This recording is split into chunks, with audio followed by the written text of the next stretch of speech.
जय जिनेन्द्र, जय श्री महाकाल।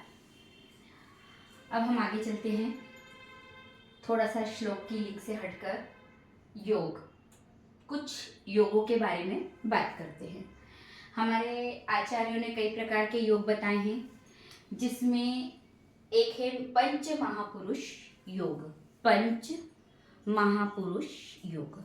अब ये पंच महापुरुष योग जिस भी जातक की कुंडली में, भले ही एक योग हो, 2 हो, 3 हो, 4 हो या 5 हो, होते हैं, तो वह उस जातक का जीवन या उसकी कुंडली बहुत पावरफुल कुंडली होती है। ये पंच महापुरुष योग 5 जो ग्रह हैं हमारे, उन 5 ग्रहों से सूर्य और चंद्रमा को छोड़कर, सूर्य और चंद्रमा को छोड़कर, क्योंकि 7 ग्रह माने हैं, राहु केतु छाया ग्रह है, तो सूर्य और चंद्रमा को छोड़ दिया है। उसके अलावा जो 5 ग्रह है, उन 5 ग्रहों से मिलकर ये पंच महापुरुष योग कहलाते हैं। उसमें 5 जो योग हैं वो हैं, नंबर 1 रुचक योग, नंबर 2 भद्र योग, नंबर 3 हंस योग, नंबर 4 मालव्य योग और नंबर 5 है शश योग। नंबर 1 है रुचक योग। रुचक योग मैंने फिर बोला है सूर्य और चंद्रमा को छोड़कर, है ना, सूर्य और चंद्रमा को इसमें शामिल नहीं किया गया। तो कौन से ग्रह बचे हमारे? मंगल, बुध, गुरु, शुक्र और शनि, ये 5। तो ये वाले योग इन 5 ग्रहों से ही मिलकर बनते हैं। रुचक योग हमारा मंगल ग्रह से संबंधित है, भद्र योग हमारा बुध से संबंधित है, हंस योग हमारा गुरु से संबंधित है, मालव्य योग हमारा शुक्र से संबंधित है और शश योग हमारा शनि से संबंधित है ना।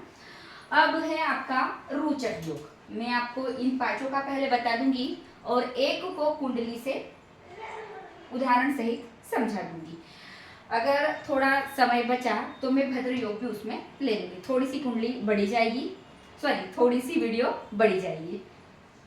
रोचक योग, कोई भी ग्रह, मतलब जैसे रुचक हो, भद्र हो, हंसी हो, मालव्य हो या शश हो, तो रुचक हमने किससे बना रहे हैं? मंगल से। रुचक बनता है मंगल से, भद्र बनता है बुध से, हंस बनता है गुरु से, मालव्य बनता है शुक्र से और शश बनता है शनि से, है ना। तो मंगल ग्रह शुभ होकर, मंगल ग्रह शुभ होकर मूल त्रिकोण, अपनी उच्च राशि या सौ राशि का होकर केंद्र में विराजित हो तो रुचक योग कहलाता है। मंगल अपनी उच्च राशि, अपनी मूल त्रिकोण राशि और अपनी सौ राशि, ये मैंने आगे की वीडियो में आपको मूल त्रिकोण, उच्च राशि और सौ राशि ये आगे की वीडियो में बता चुकी हूँ।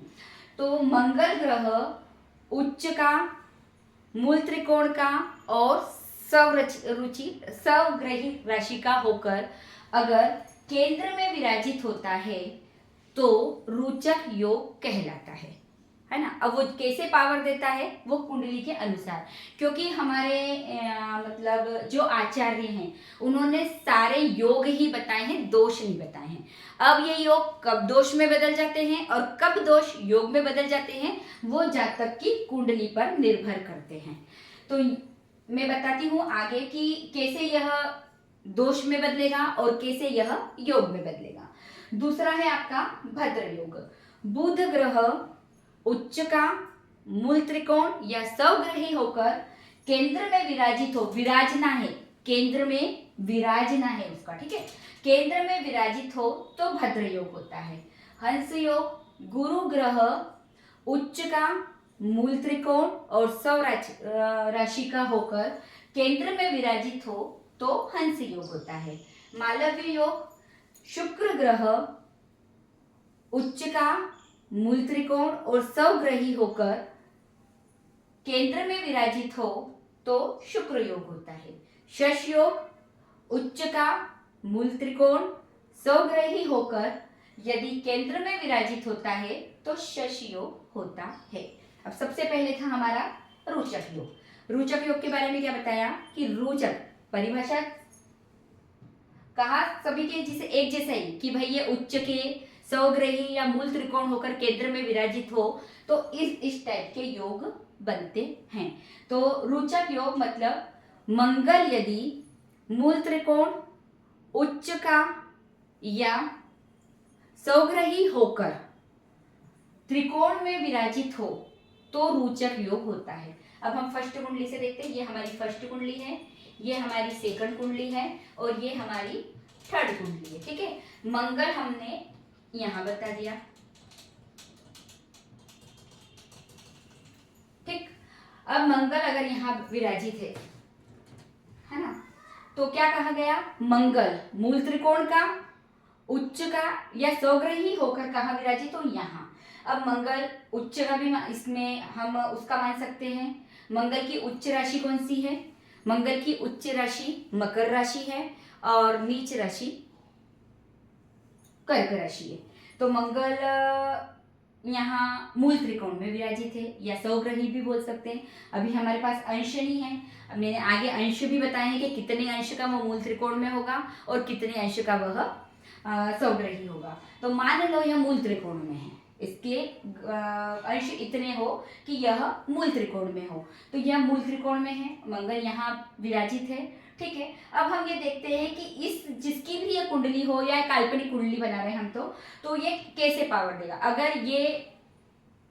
अगर इस टाइप का किसी भी जातक की कुंडली में योग बनता है तो ऐसा जातक मंगल से संबंधित भूमि, मकान, जमीन जायदाद, साहसी पराक्रमी, डॉक्टर, फौजी और विद्युत विभाग, इन सब में मतलब किसी भी फील्ड में, इस टाइप की कोई सी भी फील्ड में बढ़िया रहेगा। मंगल से संबंधित उस व्यक्ति को सारी चीजें मिलेगी, है ना। अब ये देखना कि कितनी मिलती है और कितनी नहीं मिलती है। अब यहाँ मंगल की इस कुंडली में क्या स्थिति है, इस कुंडली में मंगल त्रिकोण का मालिक होकर, केंद्र का मालिक होकर, मतलब योगकारी ग्रह बन गया। योगकारी ग्रह होकर जहां इसकी प्लेसमेंट है, मैंने पीछे वाली वीडियो में बताई थी कि ये भाव बल से भी मंगल अगर यहाँ विराजित होता है तो इस भाव को वैसे ही बलवान कर दिया इसने। तो और मूल त्रिकोण का होकर बैठा है, तो अर्थात इस जातक को मंगल से संबंधित कभी भी कोई परेशानी नहीं आएगी। मंगल से संबंधित इसके मकान, इसकी चौथी दृष्टि कहाँ जा रही है, भूमि मकान में जा रही है, तो इसको मंगल से संबंधित जो भी चीजें मिलती है उसमें इससे कोई प्रॉब्लम नहीं होगी। ये हो गया आपका रोचक योग। अब इसी को हम इससे समझ लेते हैं कि इसमें तो मान लो हम 100% मंगल से सेटिस्फाइड हो गए कि मंगल इसको 100% चीजें जो मंगल से संबंधित है वो इस व्यक्ति को या इस जातक को मिलेगी। अब हम सेकंड कुंडली से देख लेते हैं। सेकंड कुंडली में हमने मंगल बिठा दिया यहाँ पर, ठीक है। अगर हम मंगल को यहाँ विराजित करते, मंगल केंद्र में कहीं भी विराजित हो जाए, यहाँ भी हो सकता है, ठीक है। अब मंगल यहाँ विराजित है तो सेकंड कुंडली में पहले ये देखो, ये उच्च का होकर विराजित है, उच्च का तो होकर विराजित है, लेकिन मंगल की क्या स्थिति है यहाँ पर, मंगल एक भाव से त्रिकोण का मालिक है और एक भाव से अष्टम का मालिक है। एक भाव से त्रिकोण का मालिक है और एक भाव से अष्टम का, मतलब 50% अशुभ हुआ और 50 मतलब कैसे, प्लेस से, प्लेसमेंट से नहीं, कहां से, प्लेस से 50% अशुभ हुआ, तो इससे 50 यहाँ सही बैठा है तो 25 मतलब 75, यहाँ हमको 100% मिल रहा है, यहाँ हमको 75%। ठीक, अगर मंगल यहाँ की बजाय यहाँ विराजित हो जाता और ये मान लो कि ये स्वग्रही होता, मूल त्रिकोण ना होकर स्वग्रही होता, तो ये स्वग्रही क्योंकि इसके अंश होते जितने, तो ये मंगल स्वग्रही हुआ, तो यहाँ विराजित है, ठीक है।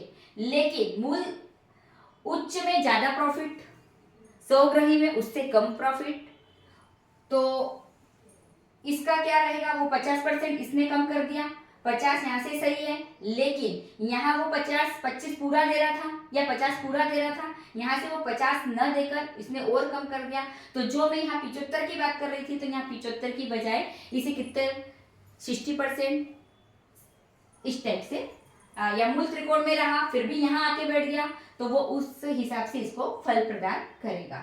अब हम आगे आ जाते हैं, इसी कुंडली को आगे लेकर अब मंगल, क्योंकि नहीं तो क्या रहता है कि व्यक्ति की जब कुंडली में इस टाइप के योग आते हैं तो व्यक्ति ये कहता है कि मेरी कुंडली में रोचक योग है, लेकिन मेरे को मंगल से संबंधित कोई चीजें ही नहीं मिल रही। तो क्यों नहीं मिलती है ये इस वाली कुंडली से समझ लो। इसमें मंगल यहां विराजित है, ये इसकी सौग्रही राशि है, ठीक है। लेकिन इस भाव को उसने बल दे दिया, लेकिन इसकी प्लेस जो है वो खराब हो गए। त्रिज्याय का मालिक है और दशम का मालिक है मंगल, और विराजित कहाँ है? दशम भाव में, मतलब सौग्रही राशि में। तो सौग्रही तो 25 ही मिलेगा। आपको पहले भी मैंने बताया था उच्च मिल त्रिकोण ज्यादा अच्छे होते हैं, फिर उसके बाद सौग्रही, उसके बाद मित्र राशि। लेकिन हमारे योग में मित्र राशि वाली बात नहीं कही गई। हमारे योग में कहा है कि वह ग्रह उच्च का होकर बैठे, मूल त्रिकोण होकर बैठे या सौग्रही होकर बैठे तो वह रोचक योग में आता है। तो वो उस हिसाब से उसको मंगल उतना रोचक योग होगा। अब बस सिर्फ इसी भाव को बलवान कर रहा है, तो इस भाव से संबंधित इस भाव को बली कर दिया, तो इसको ये 25% ही रोचक योग है। तो ये आपको समझ में आ गया होगा कि रोचक योग है, लेकिन जातक को कब रोचक योग का पूरा प्रॉफिट मिलेगा? जब जिस ग्रह से कोई योग बन रहा है उसकी प्लेस कैसी है, वह किस हाउस का मालिक है। अगर वह अच्छे हाउस का मालिक है तो उस ग्रह से बनने वाले योग का वह उसे पूरा प्रॉफिट मिलेगा, और उसके हाउस अशुभ हुए तो उससे बनने वाले योगों का प्रॉफिट उसे नहीं मिलेगा। ये सारे योग में होता है, वह दोष में बदल जाता है, फिर वह दोष में बदल जाता है। तो हमारे आचार्यों ने सारे योग कहे हैं, दोष नहीं कहे हैं। तो ये आपको मंगल से समझ आ गया। अब हम एक और समझा देते हैं, बुध से समझा लेते हैं।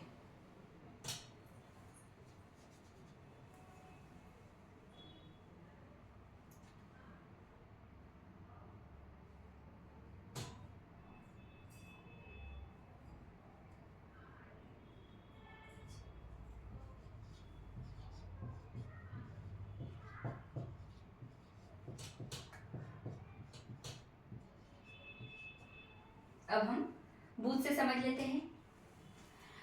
बुध ग्रह को हमने बिठा दिया यहां पर, ठीक है।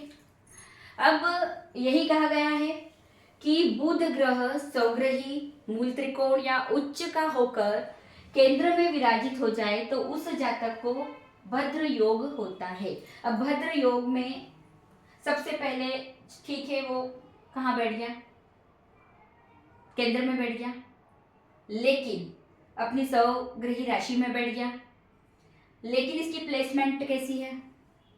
यह केंद्र का ही मालिक है, किसी त्रिकोण का मालिक नहीं।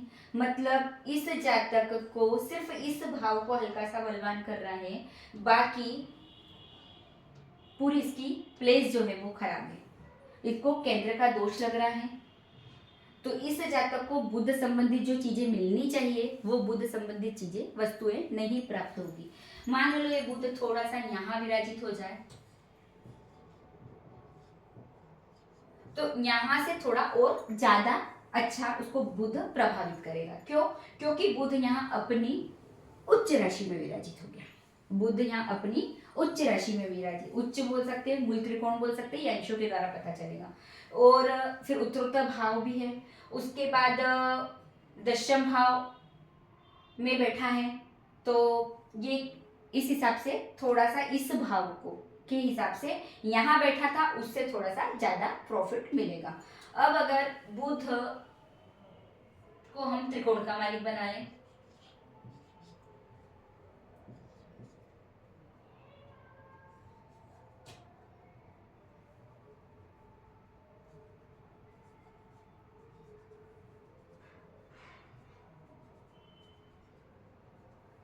छः, 7, 8, 9, 10, 11, 12, 1, 2, 3, 4 और ये 5। बुध को केंद्र का मालिक है और बुध को हमने यहाँ बिठा दिया, तो जो आगे की कुंडली बताई उससे ये बेटर हो गया। आगे की जो कुंडली बताई उससे यह बेटर हो गया। तो अब आपको समझ में आ गया होगा। ऐसे ही हमारे सारे हैं कि गुरु का भी हमको ये देखना है कि पहले उसकी प्लेस कैसी है, प्लेस के बाद वो उच्च का होकर बैठा तो उसको ज्यादा प्रॉफिट, मूल त्रिकोण का बैठा तो वैसा प्रॉफिट, और स्वग्रही होकर बैठा तो वैसा प्रॉफिट। तो ये हो गए आपके रोचक योग, भद्र योग, हंस योग, मालव योग और शश योग। एक बार और समझ लो, कोई भी ग्रह, मंगल हो, बुध हो, गुरु हो, शुक्र हो या शनि, अपनी उच्च राशि, मूल त्रिकोण राशि और स्वग्रही होकर यदि केंद्र में विराजित होते हैं तो मंगल हो तो रोचक योग, बुध हो तो भद्र योग, और गुरु हो तो हंस योग, शुक्र हो तो मालवी योग, और शनि हो तो शश योग होता है। लेकिन इसकी प्लेस जरूर देखनी पड़ती है कि उनकी प्लेस, जैसे बुध की प्लेस के हाउस, किस हाउस का मालिक है, उसके अनुसार उस जातक को उतना प्रॉफिट या लॉस मिलता है। जय जिनेंद्र।